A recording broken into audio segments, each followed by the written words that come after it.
At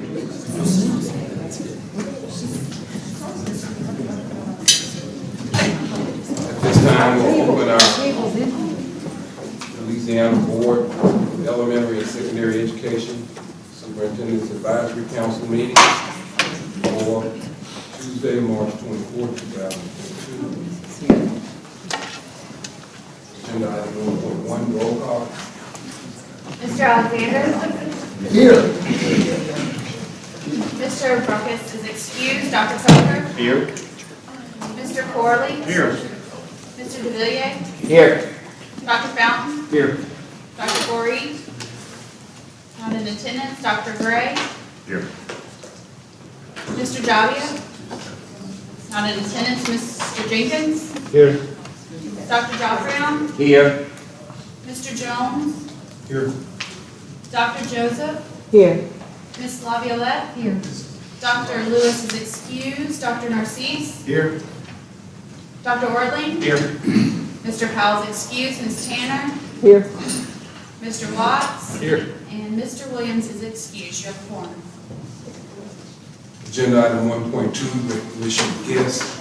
At this time, we have no guests that we will recognize. We do welcome everyone who is at today's SAC meeting. Agenda item 2.1, approval of minutes from the February 24th, 2022 Superintendents Advisory Council meeting. You should have a copy of the minutes before you. I'll give you just a few seconds to review. Second motion by Superintendent Lovejoy, second by Superintendent Gray. Are there any questions or comments? All in favor, aye. Aye. Those opposed, nay. Motion carries.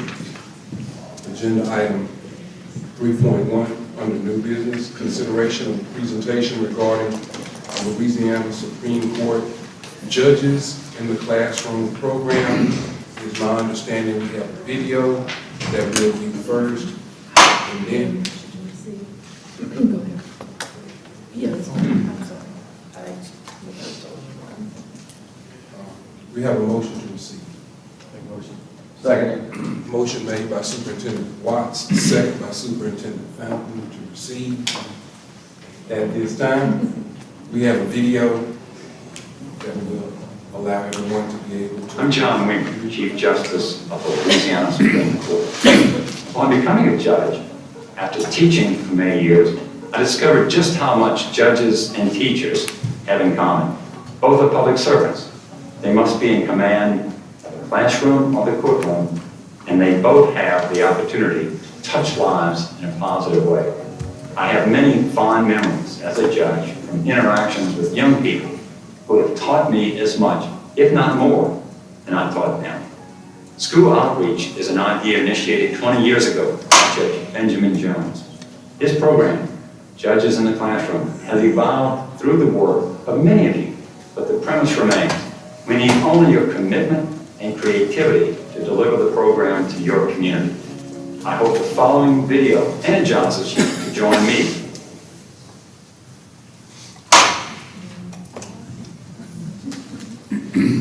I have more to say. I was thinking about what judges could do. And the idea came to me that, well, why don't Ben has more to say also. It's whistling. Pregnant all. we as judges go into the schools, and we also bring classes into the court.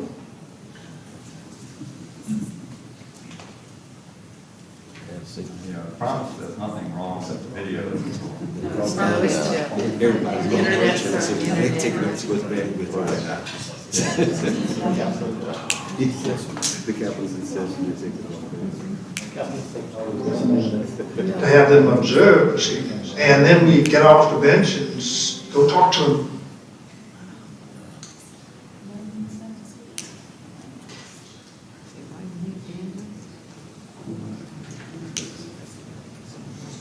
About the audience and so forth, about what they're seeing, and it's very interesting that children as young as 4th grade can understand most of these concepts fairly well, and they can ask some very interesting and surprisingly deep questions. My experience with the program of judges in the classroom has been awesome, to say the least.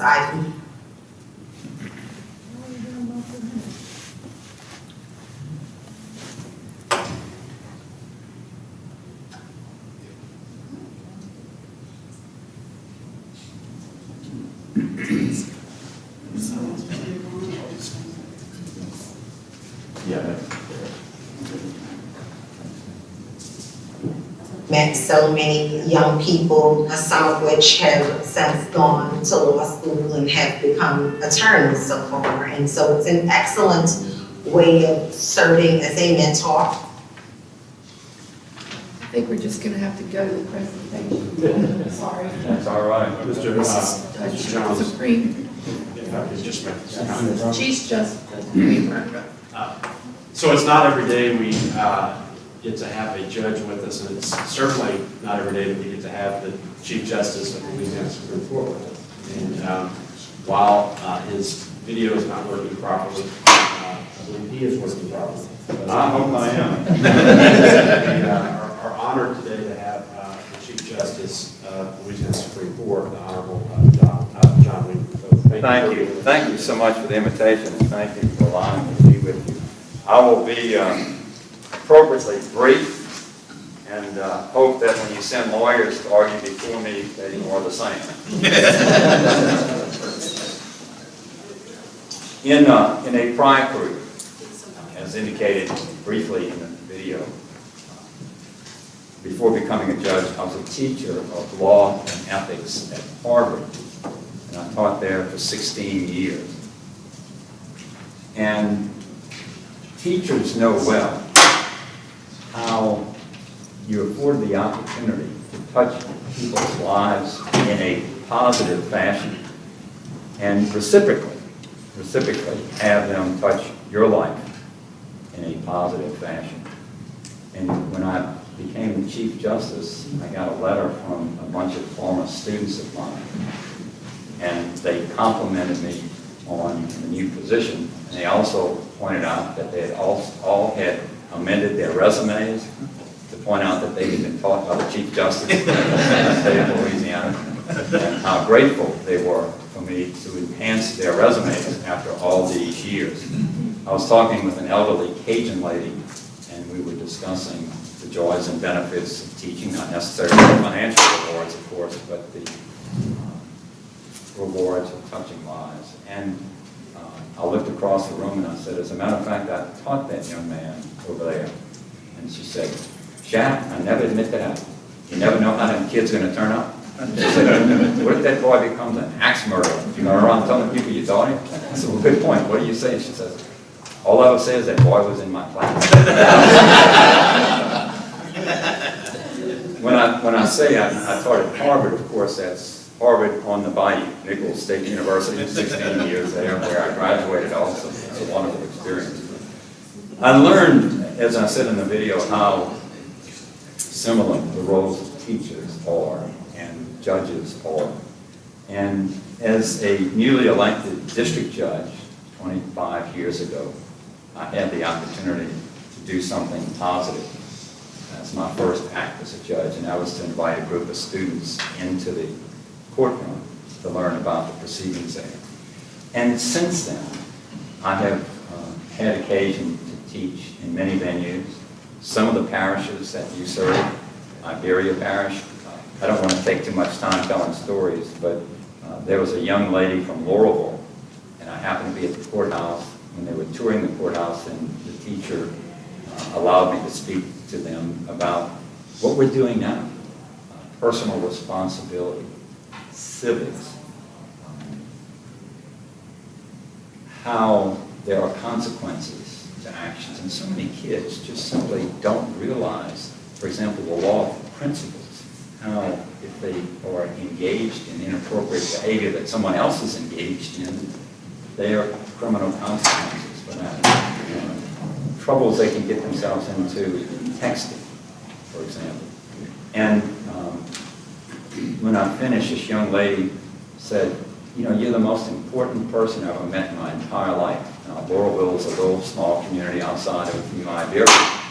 And I thought she was going to say, except when I met Britney Spears or something like that. And the teacher was signaling behind her that she was being sincere. And I said, well, I will acknowledge and I will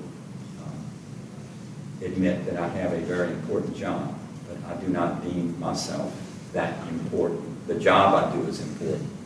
He said, can I have your autograph anyway? The rest of the class said, if he's giving them away, I want one too. So I ended up signing about 40 autographs for the kids in Laurelville all those years ago. Some of my fondest memories are teaching, and teaching young people in particular. And they are absolutely amazing what they do. This program has been embraced by judges throughout the state of Louisiana. You have a packet of information. What I'm doing today is asking you to partner with us, partner with the judges. We teach civics. We teach personal responsibility. There are some judges that are presenting programs that are filling auditoriums in their area with not only children, but the parents of these children, learning about what they can avoid doing to stay out of trouble. I say often, I meet people, they say, you seem like a nice guy, but I hope I never have to meet you professionally. I said, it's my feelings too. You know, let's not meet when I'm in a professional capacity. It's nice to see me today maybe, but not at other times. I urge you, we have partnered with so many different groups. As it turns out, Sandy Holloway is from Thibodeau. I am from Thibodeau. Sandy's husband did a lot of work in Ascension Parish. I used to serve Ascension and Point Coupee and all those areas when I was in West Baton Rouge when I was on the Court of Appeal.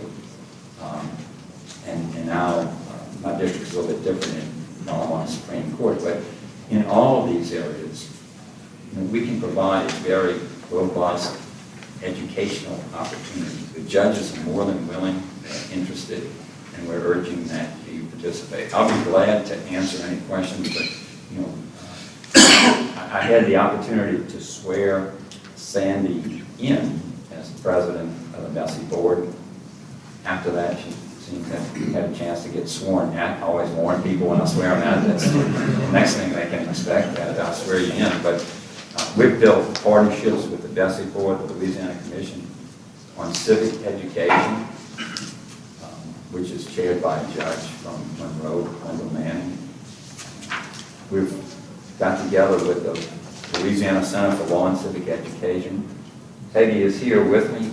She has information, and what she needs is the contact information for civic teachers, social studies teachers, and that changes every year.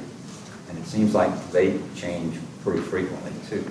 So what we are looking for annually, if we can partner with you, is the opportunity to reach out to them. And how, you know, there's an old saying that teachers impact eternity. They do not realize where their influence ends. Well, a judge who teaches can do the same thing in your school districts and be very, very helpful in so many different ways. So I ask you to please partner with us.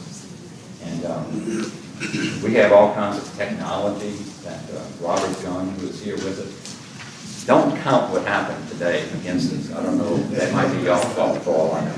But we reviewed all of this and reviewed to it, and obviously the gremlins arrive as soon as you start showing it to someone else. But I assure you that we have the technology to link up judges and teachers very quickly and easily. Maybe you have anything to add? I think you already, the main thing that I need to help me, move this program forward is those contacts. The teachers can't utilize the program if they don't know about it, and I can't get to them unless I have their current contact information. But I really, My organization has been doing this since 1993. Our largest group annually is around 10,000 students impacted. What the Chief Justice is envisioning is something much, much greater than that. And I think that with your help, we can put together a program that every state in the country is going to want to emulate. But we need each one of you to help us if that's going to happen. So thank you. Yeah, with schools being closed, and y'all know the challenges, I don't have to recite those. We had a hurricane, some people forget about the tropical storm, but I remember that because it comes some water into my house. There was, the pandemic, and y'all have so much catching up to do teaching. But I think that this is an essential component to that, in my estimation. From my standpoint as a judge, and from the standpoint that I bring to the table, and that is as a former teacher. I'll be glad to answer any questions. I don't want to go past my time, certainly, and I apologize profusely about the video. Except that guy right at the beginning, it's a really nice video, I promise. But you won't have a vermin problem in here anytime soon because of what y'all saw right at the beginning.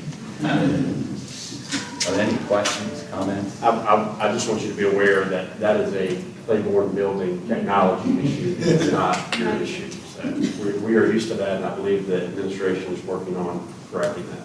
Well, thank you for letting me off the hook. I appreciate that more than you can imagine. I can email the video to all the members, so you can watch it at your leisure. Yeah, and you can skip right through the beginning. Y'all saw that already. Don't be burdened. I don't want you to be re-burdened with that. There's some things you just can't unsee, right? Yeah. What grade level is this program intended for? You know, it's K through 12, but we find it probably a little bit more effective beginning in 4th grade is our experience. And what I've done is something so simple as this, and this is what I like to do. The teachers work with me on this, and they'll ask the students to come up with 5 questions for the justice. Now, what are they going to do? They run home and get help on those, but that's all right. And it teaches reading skills, it teaches writing skills, it teaches research skills, and then the teachers will call out the better questions, the most relevant questions that they want the students to hear about. And they'll send those to me. And then we'll recognize the child that came up with the question. So that's kind of a little bonus. And that works unbelievably well, not only from 4th grade all the way to high school. And so it's when I was teaching, what was big was writing across the curriculum. And I don't know if that's still a thing, because I know in education there are things and then they quit being things and they come back later. But that was a big thing. And I was teaching at Nicholas. And so I brought that into my teaching, written aspects, of the examinations and teaching them to think and write clearly. And even now, I promise you, given how much I have to read every day, it is a blessing to read something that you can comprehend. Any other questions? Yes, Chief Justice, I stand so much for children trying to talk to actual professionals that they want to become. Just wanted to, I know we asked about grade levels. Is there a time span in terms of when the availability is, within a year out to be able to put this in, or how does the... No. I mean, we can produce a pretty quick turnaround, because if there's not a judge available in your area, I'd like to know about it. And I'll be ready to call it myself. Then I think there'll be a judge available in your area. Look, I'm just kidding. Yeah. But I do have contempt authority throughout the state of Louisiana. It's a well-known fact. And I also get to pick the jail, you see. And there's this really fine place in the law that's known as the House of Detention that I found I've never had to use. A threat has been sufficient. I'm just kidding. Everybody gets real quiet and serious. I told somebody earlier that In high school, I'm not particularly proud of this, but I do talk about it. Finished third in my high school class. My father had a service station. I grew up working in his service station. Education was optional. Work was mandatory. And he also sold motorcycles, so we didn't go to school. And I still recall visits from truant officers wanting to know where the Weimer kids were. We sometimes miscalculated on how many days you could miss in a school year. I finished third from the bottom in high school, in my high school class. My only accomplishment was being chosen class wittiest. And this teacher stopped me in the hall and said, "Son, wit implies some degree of intellect. You've demonstrated none of that in your pathetic career here at Thibodeau High School. A more appropriate title for you would be class something else that rhymes with class and consists of the last 3 letters of class, but I'd probably have to refer you to a dictionary, and you probably couldn't find it in there." And I couldn't believe how clever he was. I never thought that side of him. Anyway. Chief Justice, if I may, Sure. You actually made the lead in here with your own story, but it's a little bit different of a question. We are faced with chronic absenteeism throughout the state. And it is... Are they working in their father's service stations? They might have an excuse. No, they're not working. I don't want to indicate that it's in a rural areas predominantly, or it's in urban areas predominantly, or suburban, but it just feels like we're facing chronic absenteeism with our students across the state to go along with truancy, but more so than anything, just students not being in school. Do you have any advice to the group of school leaders, system leaders here today on how they could engage with judges around this particular issue in a systemic way? And then is there any role with judges in the classroom around talking to high school students around chronic absenteeism? Well, what I've said constantly and regularly to the judges is the more time we spend in classrooms, the less time we're going to have to spend in the courtroom. And I mean that in a positive way. I say often, people ask me, "You busy?" And I say, "Yeah." As a matter of fact, I am. And I said, "Well, that's good." And I said, "Not in my line of work. We'd all be better off if we had a whole lot less to do. And a whole lot better off if we had law enforcement had less to do." Judges in the classroom, I think, can assist. But judges, unfortunately, deal with the tail end of problems when things become a problem and they need to be resolved. But certainly, the judges throughout our state have the same interest in their community as you do, in making the community a good and positive place to live. It is hard to reach kids when their life is in turmoil. And this is not an excuse, but my mother died when I was 9. She left my dad back in the 60s when things were a whole lot different. The roles of parents were so drastically different, with 5 kids from 9 to 3 to raise. And so he did the best that he could, but he was not a man that believed in education. And so what do we all do? Despite him, I want to get educations. Everybody graduated from college. But my daughter was all upset because she made a B in a class. And I said, "Baby, don't worry about that B. Your old daddy and all this all together made 1 B in high school." Of course, none of us had an A to show for it. But it is a problem. And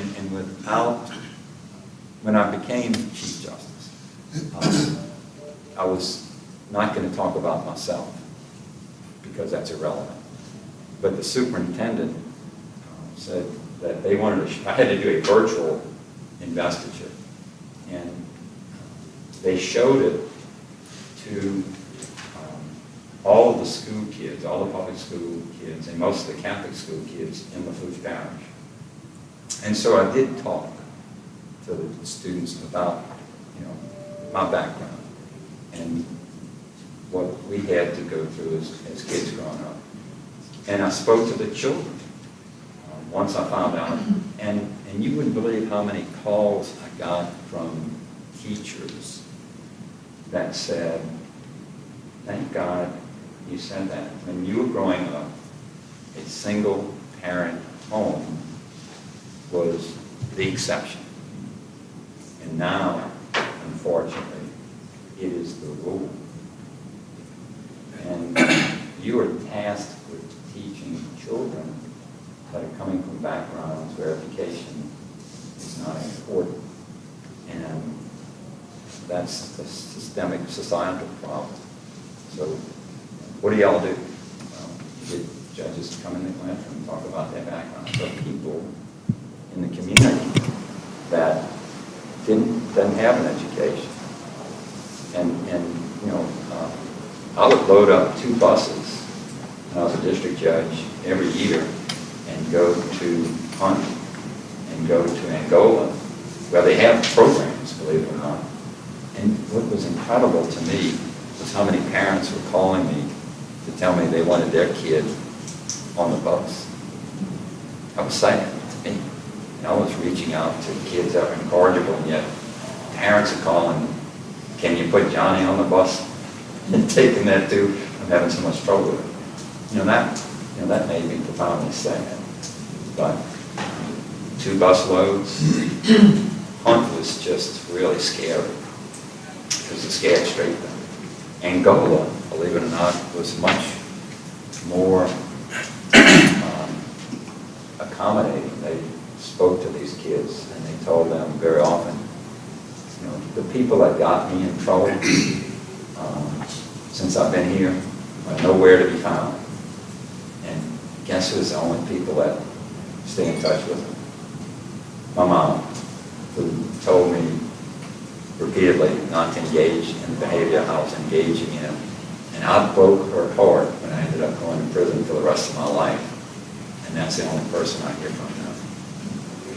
So there are people in the community that would be willing to share those stories. There are things in the community that could help. I am, the work that teachers do is just remarkable to me. It really is. And I am so disappointed in some of my behavior in high school. When I decided to run for judge, I went around telling all of them that I had reformed and that it was thanks to them. Some of it was a white lie, but when you're running for office, you need to deploy those things. Thank God they were forgiving and tolerant and willing to give me a second chance when I decided to run for judge. And decided not to talk too much about how I was back in the day. So it would be okay to follow up with your office around opportunities for high school teachers to Right. engage around. We have, Peggy is more apt on the technology. So don't we have some linkage? Oh, We yeah. can just follow up with you, that's fine. If you go to our website and even the Supreme Court's website, you can find out, there's an application, an online fillable application that, you can submit, and we take it from there. But I did want to say that we do have programs. If you're having trouble with truancy or any sort of other issue, there is a spot on that application which says, this is what I want to address. So if they put, I've got truancy, can you do something for me? Then it's my job to find a judge who wants to talk to those students about that problem. And then we have Justice Creighton. He has a whole hour-and-a-half program which is all about the consequences of bad actions, so they know about it before they do it. Well, maybe we have some opportunity in front of us to do something together. Yeah. Yeah, we're asking for we're asking for partnership judges want to make the community a better place in which to live, I assure you. They don't want to deal with everybody's problems. And a little front end, it is remarkable to see how these kids react.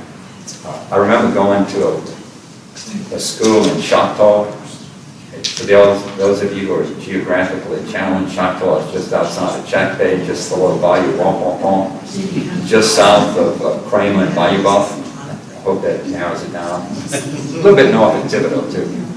But when I showed up, I didn't bring my robe, and the teacher said, oh, I was hoping the judge would come dressed today. Well, all the students started laughing because I was clothed, you understand, but she wanted me to be in the robe, and I never forgot after that to bring my robe.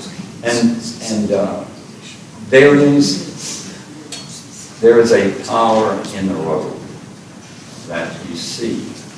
Teachers are remarkable, but when you put a robe on someone and they're trying to teach, there's a willingness to listen that I have found that's remarkable. And the questions we get are just brilliant sometimes. It's amazing. Except the other day when we read, we also produced like a video for Black History Month. And it was the justices reading to the Homer Plessy School located in the French Quarter and teaching some things about Black History Month that we partnered with the Louisiana library, and they can make this available, we can make it available to any school for a teaching device for Black History Month. I think it was 5 of the justices showed up to read to these students. One of the questions to one of our North Louisiana colleagues, and y'all from North Louisiana, he said, why do you talk like a cowboy? Well, I did a North Louisiana accent, I'm a cowboy. But in this 4th grader's line from inner city New Orleans, he was listening to a cowboy. So now we got a cowboy on the tree. He will never live that down, I assure you. Mr. Jones, can I make one comment, please? Yes. In Washita Parish, we have participated in Judges in the Classroom. Judge Wendell Manning is the judge that comes around to all of our high schools. I went in and sat in what I thought was going to be an hour presentation that turned into 2.5 hours, not because of Wendell, but because of the students. And when I tell you, they ask questions that you can't even imagine from a judge, and it was building relationships in the same sense as they were asking the questions. So I certainly would endorse this particular program for our schools throughout the state. It is beneficial. It's something that our kids can get something from, and it's real life. And that's what our students need to see, is some real life. Well, thank you for mentioning my very dear friend Wendell Manning, who has been a proponent of this. He also teaches a program called ACE, which is Adult Civic Education. And he is chair of the Commission on Civic Education, because that the legislature set up. And he and, there's a judge in Terrebonne Parish who had a group of kids coming in, the hurricane hit, and guess what? He kept that appointment and met with them in a virtually destroyed courthouse. But it really resonated with these children that he was willing to still meet with them despite that. And my colleague Justice Prater is filling auditoriums with an hour-long program that parents outnumber the children, and it's really remarkable. As you said, every time I've gone somewhere, the teachers have to eventually say, look, we got to get back to the lesson plan. But many of us just see the value in what's going on. They're learning civics. They're learning good citizenship, consequences of inappropriate behavior, all the things that y'all are trying to impart to them. It works across the curriculum also. Chief Justice, thank you so much for your time. Thank you for your staff being here as well. The superintendents will reach out to Ms. Peggy, and I don't want to mispronounce your last name. All the contacts are here. I'll email this information. The superintendents do plan on meeting this summer on June 15th, 16th, and 17th in Lafayette. We'll be meeting for 3 days. Ms. Peggy, I'll reach out to you about being placed on the agenda to present, so you'll be able to speak to more superintendents of the president. Thank you. And what is the date? If I'm invited too, I'd like to go. I understand. If I'm not invited, I won't go. Please don't take legal action. Don't worry, I did not have never had to use it, I just read it. We do have a motion to receive. Is there a motion to endorse? Motion by Superintendent Joseph, second by Superintendent Copeland. Is that accepted by acclamation? I'm just wondering. All in favor, aye. Aye. Those opposed, nay. Motion My carries. lobbying efforts paid off. Thank you all so very much. I thoroughly enjoyed getting to meet each of you. I commend you for your work. It is a remarkably challenging job, and the last few years have tested you in ways that I'm sure are not in any book. And I think and hope and pray we've turned the corner.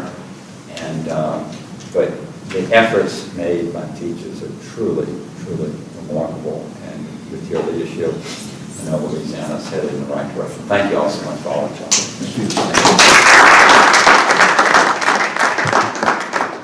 This item was referred to you all by Ms. Holloway. She's been passionate about this program and over the past year trying to get the word out to y'all specifically. So glad we're making steps forward.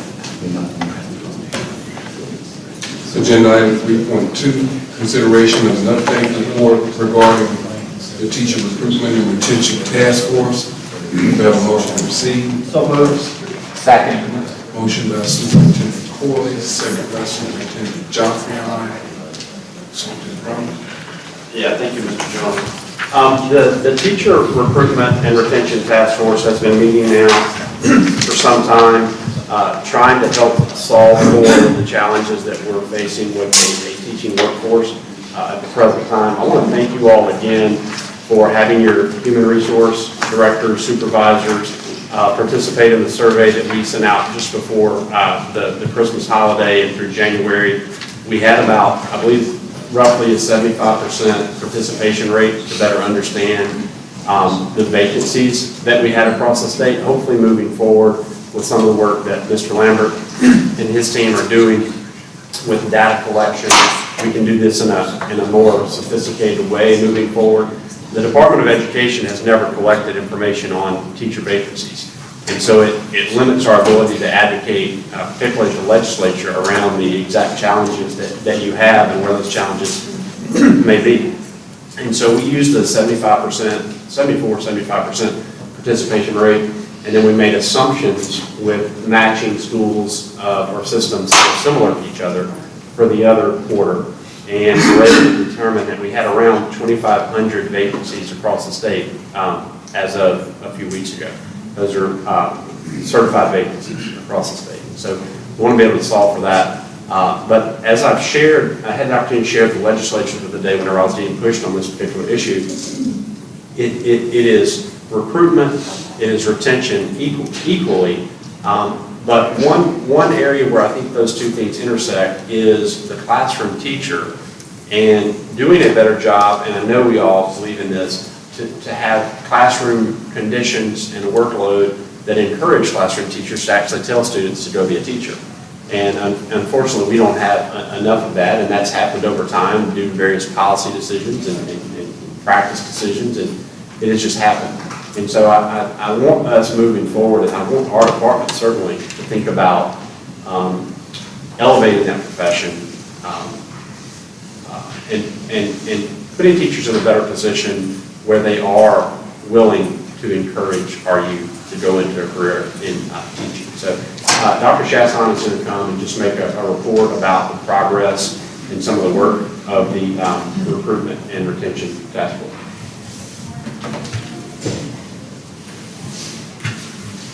Good morning. Good morning. So I'm happy to bring to you all today an update on the Recruitment and Retention Task Force. So last legislative session, the legislature passed a bill requiring a teacher recruitment, retention, and recovery task force. And so that was created. The legislation actually dictates that this task force is overseen and facilitated by the Board of Regents with Department of Education support and representation. And so they have met multiple times over the past year, and ultimately In November, they released a report on the state's educator workforce and best practices and submitted that to the legislature with 28 recommendations around recruitment and retention strategies.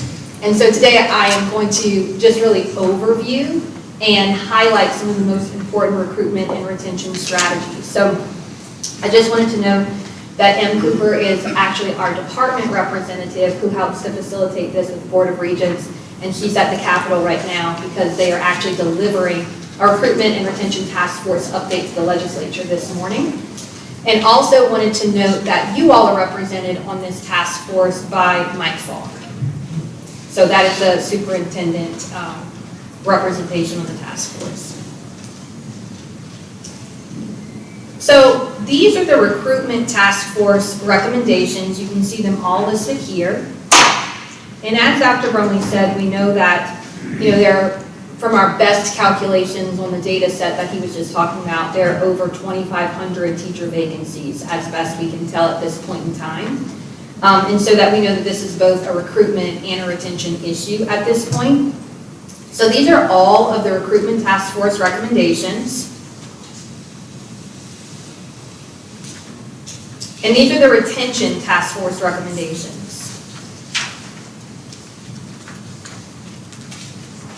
And I'll next highlight and key in on a few updates on these recommendations that I think are most important to highlight for you all today. The first of which is expansion of pre-educator pathways.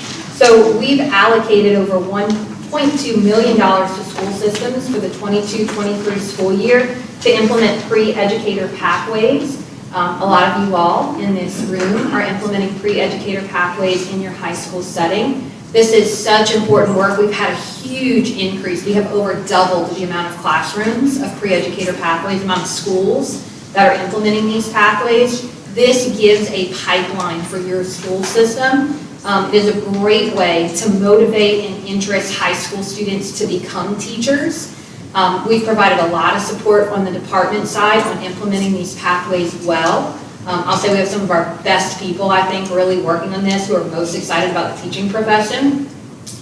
And so we have conducted meetings for folks who are interested and really tried to help everyone implement that pathway really in a way that makes it successful. And so we've expanded from 20 systems to over 50.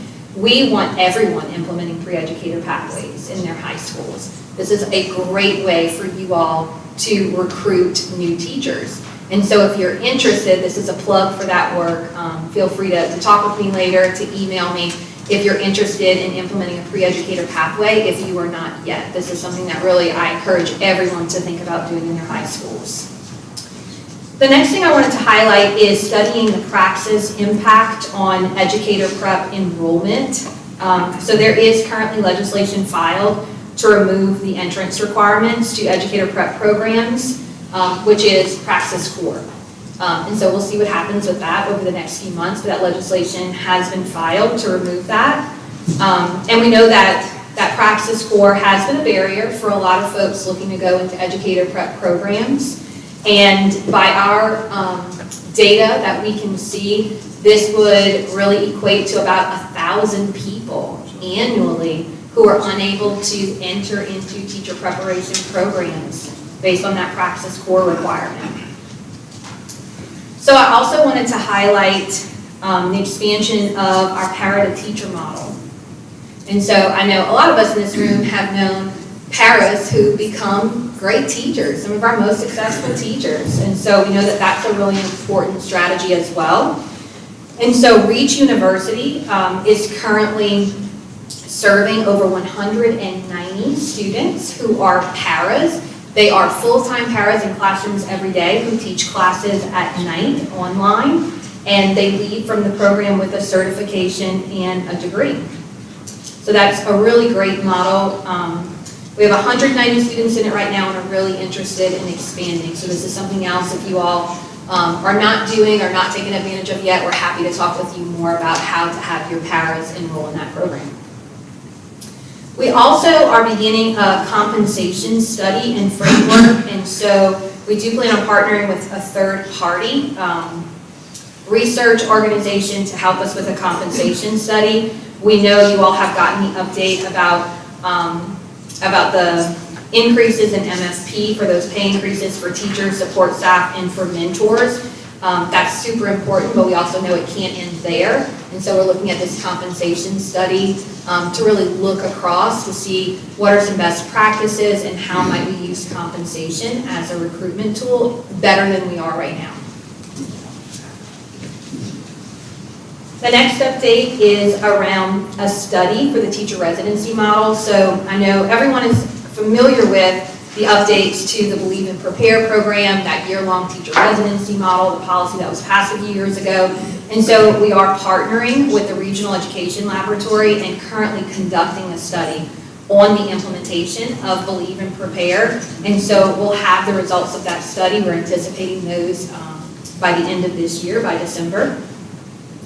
We also launched our pilot Aspiring and Practicing Principal program. Our Aspiring Principals cohort has taken place all throughout this past year, and we are planning on expanding it. So our Cohort 2 applications are due on April 30th. Again, you can let me know if you need help getting that application. But this program is really meant for our aspiring principals who need that extra nudge, one additional layer of support. When we've talked about this and really carefully crafted this program, we really intend for this to be something for an assistant principal, a master teacher, an instructional coach who we know is going to be a great principal, but needs that additional layer of support. We know that day one of a principalship is a challenge for anyone, and so we all want our principals to be best prepared. We also know that teachers a lot of times stay in classrooms because of the leadership at their school. It's so important. I think beyond compensation, those working conditions and the school culture play such a huge role in the retention of our teachers. So making sure that our principals are best prepared to lead those schools and create those school environments where teachers want to teach and want to stay is really important. So our Aspiring Principals cohort really looks to do just that, so that our aspiring principals are able to take those jobs on day one and just take off running. So we're excited about expanding into Cohort 2 and having more aspiring principals in our next cohort. We're also looking to expand our Human Resources Fellowship. We're headed to Cohort 3, and those applications are due on April 30th. We're really trying to even better enhance our HR Fellowship, knowing what significant challenges our HR directors and supervisors across the state are facing right now. Within this HR fellowship, our HR directors are learning best practices around HR, but they are also learning how to develop a school system specific recruitment and retention strategy. So the whole goal is that they are walking out of that fellowship with a strategy and a plan specific for your school system. So they are learning best practices and they are learning how to immediately go and implement them within your system. So whether you have a new or a veteran HR director or supervisor, I would highly recommend participation in the HR fellowship because there are new best practices. This is a new day and age. We are facing challenges with recruitment and retention beyond what we have faced before. It is time to be innovative and creative, and this HR fellowship will give your HR directors the skills that they need to do that.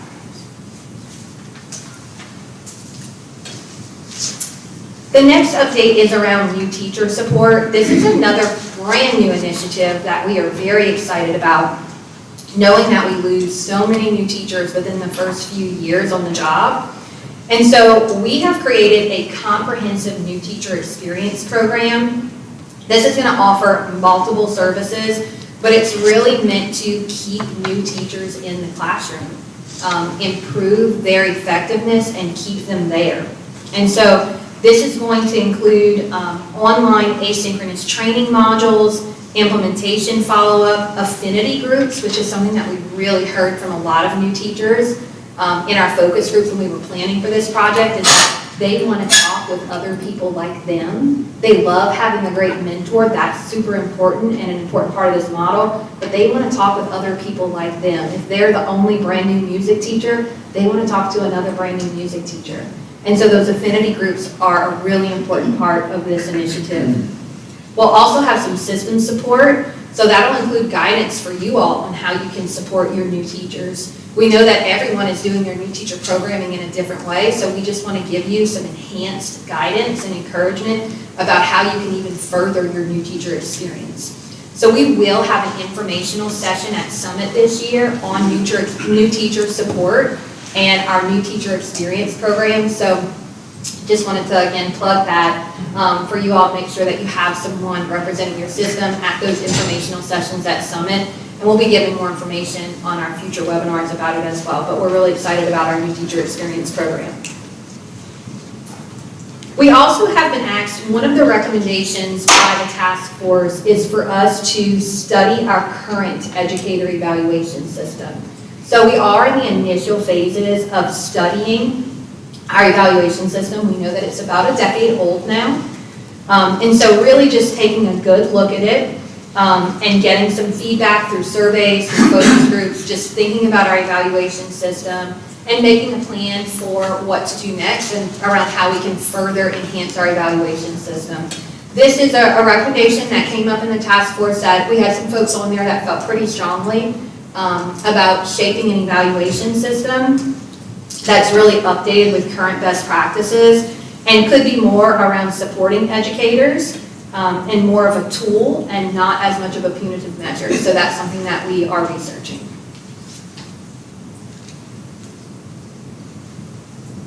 And the last recommendation I'd like to highlight today is around our statewide listening sessions. Again, another recommendation from the task force was that we really engage with stakeholders around listening to trends, to inform models for best practices in areas of growth as a state. There are things that we need to know about our workforce currently that we only know through anecdotal stories that we don't know from hearing through a more formal research collection process. And so we have a link here, and we'll be asking superintendents to recommend employees for participation in all different roles for these listening sessions. Again, these are really going to help inform models for best practices and then areas for growth as a state around our workforce.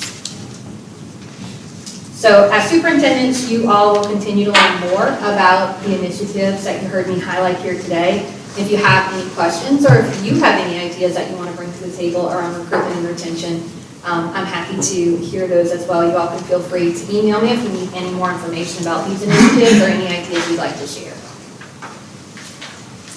And that concludes my presentation. Superintendent Brumley, I would like to acknowledge our best member, Mr. Morris, who is a champion for working to solve the teacher shortage issue. A few comments, just very practically, just to push here.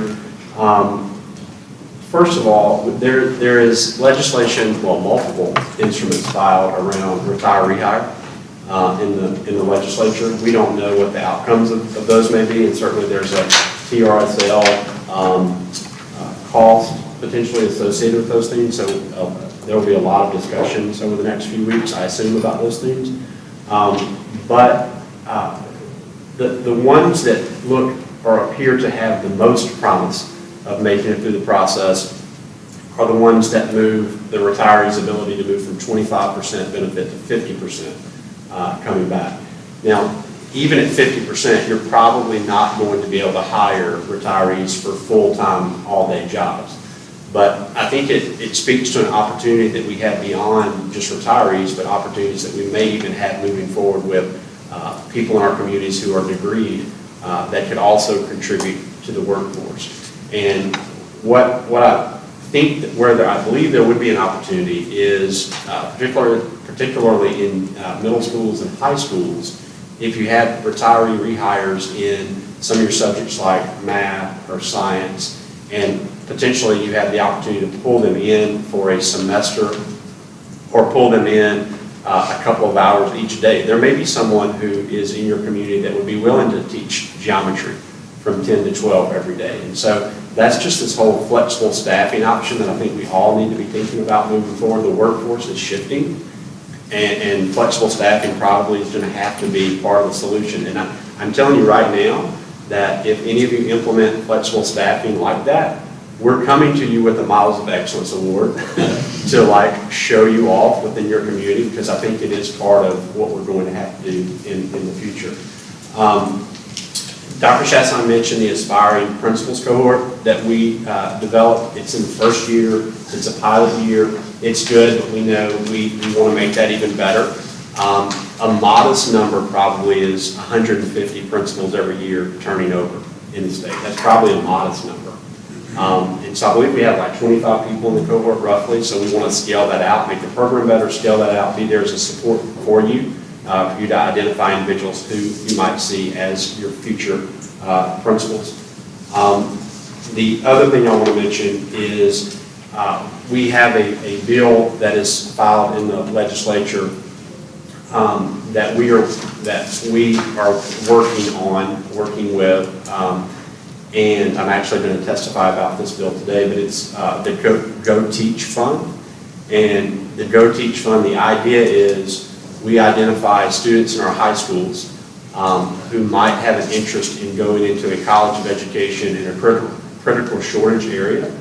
And it's a scholarship for those students above TOPS that would possibly pay for their entire college experience over if you add their TOPS in with a Go Teach scholarship. So if we can get that fund set up, that's step one. That's what we're working on right now, is getting the Go Teach scholarship fund established. Once we get the fund established, we would then have to go to Bessie for them to build the rules around it, like how does it work, who would be eligible, what would the dollar amount per student over their 4 years be. And then, of course, we would have to have funding allocated from the legislature to be able to fund a program like that. But it would be a really good thing to be able to go to one of your high school math students who is excelling in math and say, look, we have an opportunity to fund your entire college experience if you would be interested in being a high school math teacher.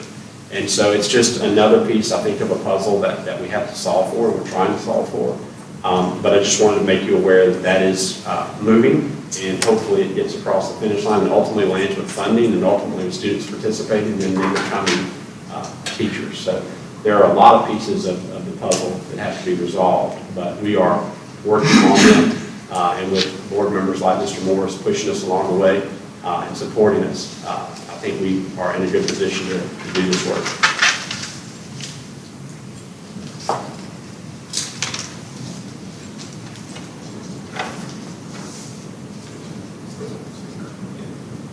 So I'd like to take this opportunity to thank Superintendent Brumley and also echo his comments with regard to the survey that was implemented.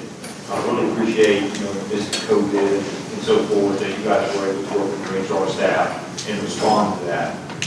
Based on my experience as a sub in districts in my Bessie district, I expressed at March Bessie a concern about the messaging to the legislators on the teacher shortage topic, and also I guess the FP issue, so that we make sure that the messaging clearly tells a story about what's going on in the classroom today with the substitute shortage, for example. I know that, as Superintendent Brumley said, this is the first survey that's tied in the state, so it's very helpful. But on the other hand, there's no reference point to say, okay, the shortage is 5% today. Well, is that bad or is that real bad, right? There's no reference point from a previous survey that was done.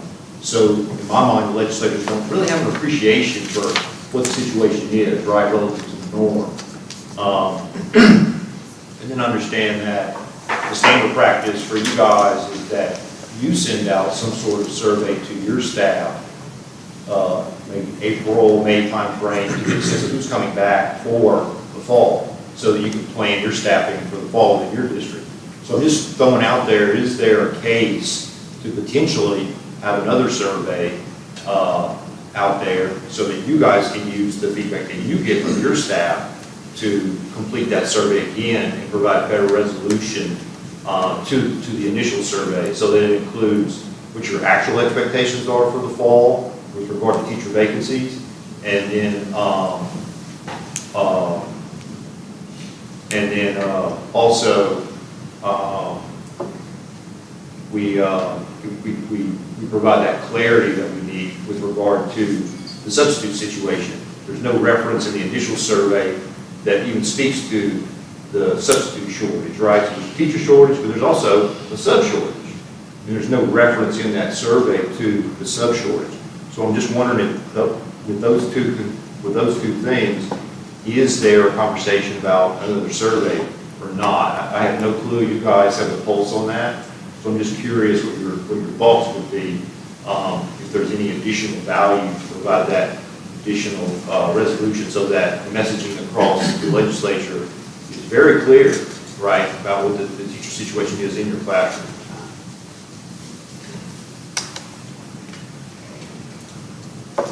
Any questions or comments, council members? Well, I think whatever we can do to send that message, I think Ms. Howard would be very supportive of. Because we've already done, I'm sure many systems do the same, we conduct a needs assessment of our current staff in preparation for next year. So we relatively have some of that data. Of course, you always have last minute decisions. So that data, in whatever format it may be, I don't know who's organizing that, but certainly could be added to the messaging for our legislators.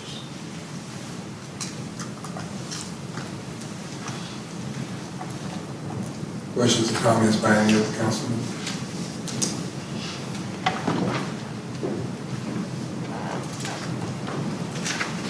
We do have a motion to receive. All in favor, aye. Aye. Those opposed, nay.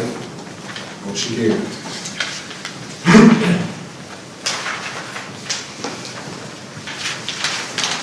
Agenda item 3.3, consideration of revisions to bulletins regarding the issuance sanctions of Louisiana Educator credentials. I'd ask that our council members note the 3 basic bulletins noted in 3.3A, B, and C. Motion to receive. Motion. Motion by Superintendent Coker, second by Superintendent Jenkins. This policy was actually approved by the board in March. I indicated that in your email, but we wanted to review this with you so that you would be updated and see if you had any comments, because we could definitely still consider those after the fact and maybe make some adjustments. Who's presenting this case? Christy.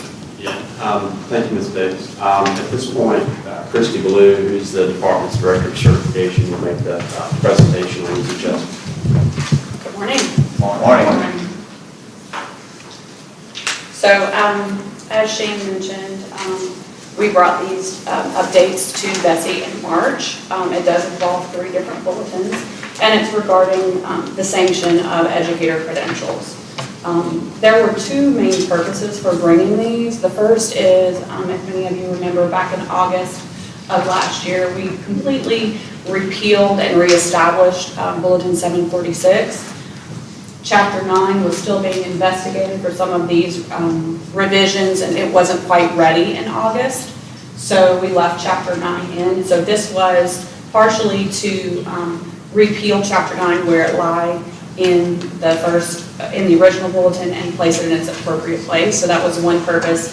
The other purpose was back in 2019, Bessie had actually made a request that asked for additional revisions allowing some certification notations or possible licensure options outside of suspension and revocation. So the first bulletin that's affected by this is Bulletin 118, which is the assessment bulletin. It doesn't really amend any test security process or procedure. It really just defines terminology more specifically.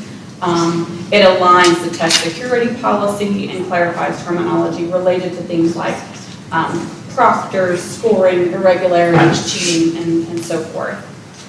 The specific terminology that's more specifically defined is the cheating, erasure, testing irregularity.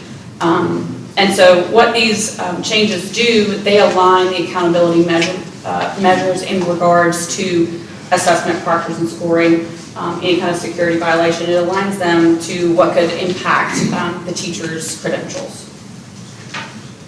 The other bulletin that was involved is Bulletin 745. As many of you are aware, as a result of Act 634 of the 2018 legislative session, policy was put into place to establish a process for the issuance of a teaching authorization, or a TA, and that's basically a clearance document for any educator that is not required to be certified educator or administrator substitute teacher that is not required to have a teaching credential.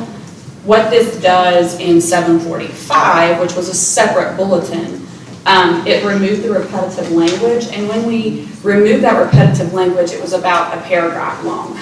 So it made no sense to keep it as a bulletin in and of itself, so we have reestablished it as a section in 746 instead of a standalone bulletin. So we repealed Bulletin 745 in its entirety, and the pieces that we needed to keep were just placed in Bulletin 746.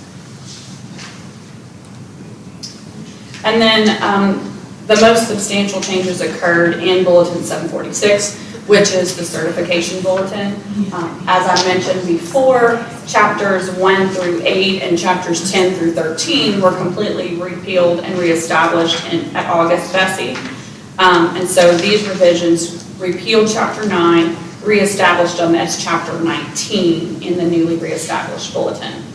And basically this involves the sanctions that an educator's credential can incur for certain criminal offenses, for submission of fraudulent documentation, for any professional licensure in another state, participating in cheating, or the failure to maintain the standards of effectiveness. Now, the updates really just clarify definitions. They take into consideration the convictions that are considered. Now, keep in mind, none of the convictions that are considered were changed. Those all remained the same. But what was updated was the types of sanctions that could be imposed on an educator's credential. And basically what the changes did was they aligned these three bulletins across the actions for the issuance or sanction of an educator credential. The sanctions do include denial, suspension, and revocation. Those three were in policy before. There are two new sanctions, reprimand and monitoring.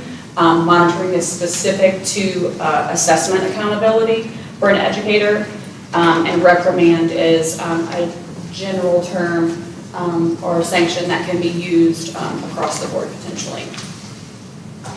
Mr. Bulletin, sorry to interrupt. I have to step to the Capitol to testify on the Go Teach program, so I'm going to leave it with you all. Thanks. So there are some new sanctions that are a little bit less severe than suspension and revocation, and as I mentioned before, some of those are specific to testing violations. We also made sure to clearly state that all sanctions would be reported to NASDATEC. That's a national reporting agency that other states use to verify offenses or sanctions on educator credentials. And then we just clarified some terms and the sanctions and conditions under which a review could occur. And that's all. Any questions?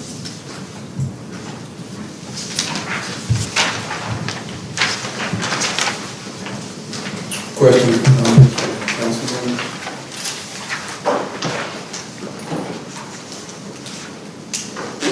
We have a motion to proceed. All in favor, aye? Aye. Those opposed, nay. Motion carries. Our next meeting of the Superintendent's Advisory Council will be held on June 2nd, 2022. Thank you all for taking time out of your very busy schedules to be here. Hope everyone has safe travels returning to their respective districts. Thank you to all of our guests for being here this evening. Meeting is adjourned. We may be looking at revising that June meeting because that's the teacher summit, teacher leader summit, and we may be communicating with them.